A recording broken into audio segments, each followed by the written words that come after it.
Mister CEO की reverse vibe episode 23। Please like comment and subscribe करना ना भूलें। Thank you.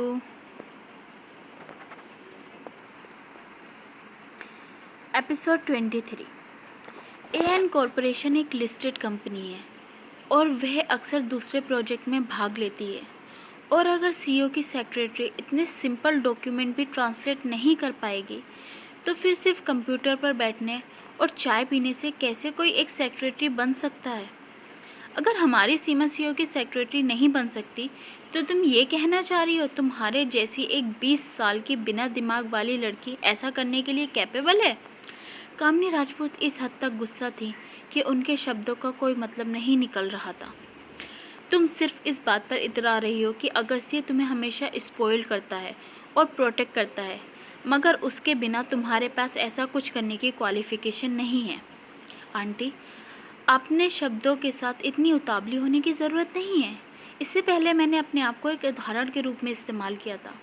हालांकि मैंने विदेश में पढ़ाई की है, लेकिन मेरे पिताजी ने महसूस किया कि मेरी एबिलिटीज़ बहुत स्ट्रॉन्ग हैं, तो उन्होंने मेरी आगे की स्टडीज़ के लिए अपनी ही कंट्री में फ़िनेंस की डिग्री दिलाने की व्यवस्था की थी। हालांकि मैंने इसे अभी तक पूरा नहीं किया था और मैंने अभी तक ऑफिशियली वहाँ से अपनी डिग्री नहीं ली थी। इसके अलावा वास्तव में मेरी एज भी ठीक नहीं है। मैं निश्चित रूप से एएन कॉरपोरेशन में शामिल होने के लिए अगस्ती की पत्नी की पोजीशन का इस्तेमाल नहीं करूँगी। एएन कॉरपोरेशन ऐसी जगह नहीं है जहाँ कोई भी अगली पर्सन एंटर कर सके। आप क्या कहती हो? नायरा ये सब एक्सप्लेन करते हुए खुशी से मुस्कुरा रही थी। दूसरी तरफ कामिनी राजपूत इस हद तक पागल हो गई कि उनका चेहरा बिगड़ने लगा और वह सफ़ेद पड़ चुका था।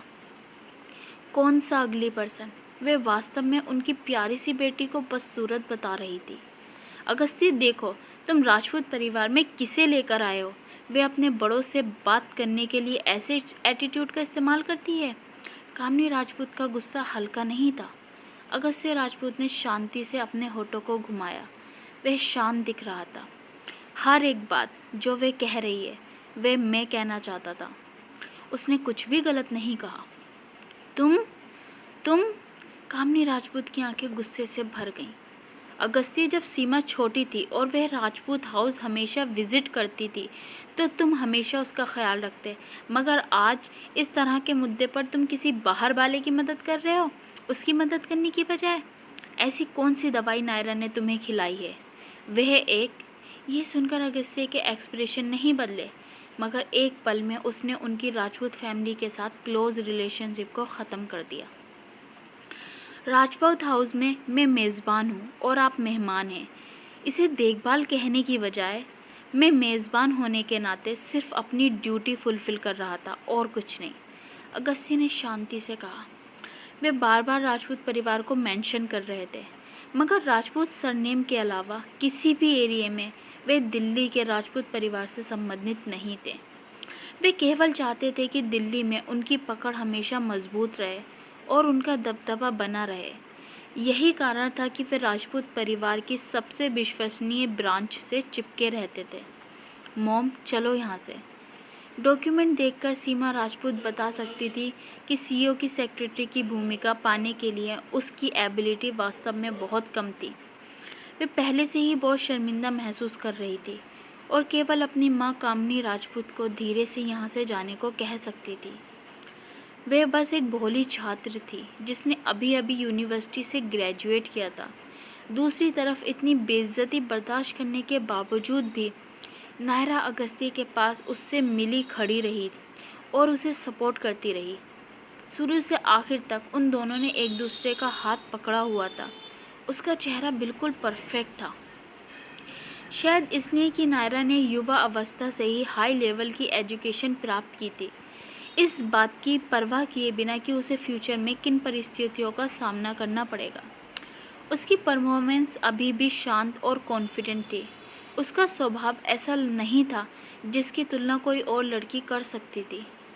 ये देखकर सीमा राजपूत अपने आप को और ज़्यादा इन्फीरियर महसूस करने लगी और ज़्यादा इंसल्ट से बचने के लिए यहाँ से जल्द जाना चाहती थी।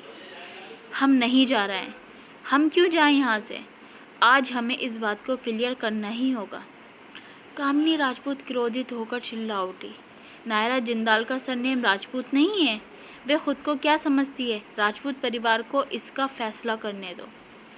सीमा राजपूत को अपनी माँ को इस तरह देखकर शर्मिंदगी महसूस हुई, जो उन्हें लगातार तंग कर रही थी।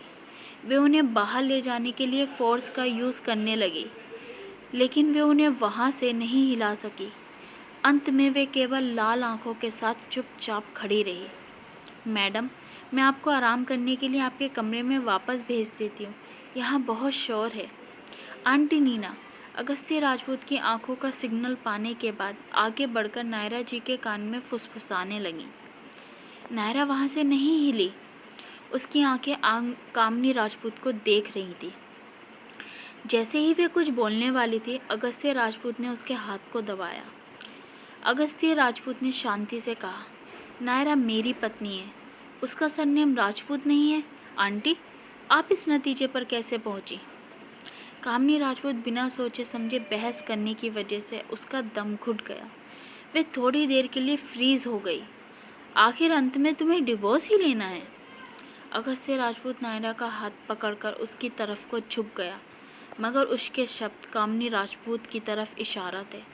उसकी टोन बर्फ के जैसी ठंडी थी, मानो उनके ऊपर ठंडा पानी डाल रही हो। मैं एक एल्डर की तरह आपकी रेस्पेक्ट करता हूँ, इसलिए आपकी बेइज्जती नहीं करना चाहता। अपने शब्दों को ध्यान से बोलें, लाइन को क्रॉस ना करें। अगर नहीं तो फ्यूचर में मैं आपके साथ कोई दया नहीं दिखाऊंगा। रूपरेखा, रंग, बैकग्राउंड और उसके कोल्ड और क्वाइट ऑरा के बावजूद अगस्त्य राजपूत जो फीलिंग दूसरों को देता, वे हमेशा ही शांत थी, मगर उसी समय वे लोगों के लिए सांस लेना मुश्किल बना देती थी।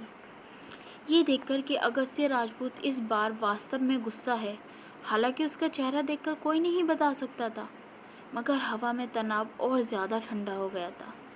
कामिनी राजपूत अपनी रीढ़ की हड्डी में कपकपी महसूस करने से खुद को रोक नहीं पाई। नायरा ने उस आदमी को देखा जो उसकी रक्षा कर रहा था, और उसकी धड़कनें बढ़ने लगीं। वे इस महिला द्वारा की गई बकवास की ज़्यादा परवाह नहीं करती थी। अगस्त्य राजपूत के प्रोटेक्शन ने उसे एहसास कराया जैसे वो उसकी बाहों में हमेशा सेफ रहेगी। ये गर्म और सिक्योर थी। तुम सच में बड़े हो गए हो। अब तुम हमें बुली करना चाहते हो, हम माँ और बेटी? कामिनी राजपूत ने ऐसे कहा जैसे उसके साथ अन्याय किया गया था। उसकी आवाज़ बहुत कमज़ोर लग रही थी। अगस्त्य राजपूत की आवाज़ अभी भी कोल्ड थी। जब हमने आपसे जाने के लिए कहा तो आप नहीं गईं। क्या चाहती हैं कि मैं आपको बाहर फिंकवा दूं? मॉम, अगर हम और बोले तो भी कुछ फ़ायदा नहीं है। सीमा राजपूत ने कामिनी राजपूत की आसीन को खींचा। नायरा और कज़िन की डिवोर्स के बारे में और ज़्यादा बात मत करो। उनकी रिलेशनशिप काफ़ी अच्छी दिख रही है। इस तरह की बातें कहकर हम वास्तव में गलत कर रहे हैं। कामिनी राजपूत ने अपने दांत पीस लिए, अपनी आवाज़ कम करते हुए जवाब दिया, बेवकूफ़ लड़की, तुम क्या बकवास कर रही हो? क्या तुम्हारे कमज़ोर एम्बिशंस उन्हें इतना प्रभावशाली देखकर ख़त्म हो गए? ये बकवास कैसे हुई? सीमा राजपूत ने अपना सिर उठाकर नायरा के हाथ को देखा, जो कंटिन्यूसली अगस्त्य राजपूत के हाथों में पकड़ा हुआ था। ये फीलिंग बहुत स्पष्ट थी कि उन दोनों के बीच कोई भी इंटरफेयर नहीं कर सकता था। अगस्त्य राजपूत कभी भी एक इमोशनल शख्स नहीं था, लेकिन आज वे नायरा को प्रोटेक्ट करते हुए वास्तव में गुस्सा हो गया। अगर वे और बहस करते रहे तो राजपूत गार्डन की बात तो छोड़ो, शायद वे राजपूत हाउस के अंदर भी दोबारा कभी एंटर ना कर पाएं। कामिनी राजपूत बेवकूफ़ नहीं थी। वे देख सकती थी कि सिचुएशन उनके फेवर में नहीं थी। नायरा को नाराज़ करने में कोई बात नहीं थी, मगर अगर उन्होंने राजपूत फैमिली को नाराज़ कर दिया तो भविष्य में परिणाम बहुत बुरे होंगे। कामिनी राजपूत ने अपनी बेटी को दरवाजे के से बाहर खींचने के अनहैप्पी उनसे कहा, नायरा, बहुत जल्दी खुश होने की ज़रूरत नहीं है। अगस्त्य इतना सिंपल नहीं है जितना तुम समझ रही हो। तुम्हें लगता है वे तुम्हें अच्छे से ट्रीट कर रहा है, स्पॉइल कर रहा है और तुम्हें प्रोटेक्ट कर रहा है, मगर ये सब कुछ तुम्हारी फैमिली से बेनिफिट लेने के लिए कर रहा है। आखिरकार जो लड़की उसके दिल में पहले से ही है, वे तुम नहीं बल्कि मोम! सीमा राजपूत ने अगस्त्य राजपूत की निगाहों को देखा। वे डर के मारे अपनी जगह पर सहम गई। उसने जल्दी से अपनी माँ की बात को टोका और उन्हें बाहर खींच कर ले गई। दरवाज़ा खुला और बंद हो गया।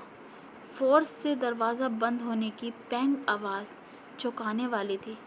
नायरा आश्चर्य से अपनी जगह पर रुक गई। सो गाइस, गैस करो वो लड़की कौन है? क्या ये बस अफवाह है या फिर हकीकत? अगर है तो कौन है? क्या उसकी चाइल्डहुड स्वीट हार्ट,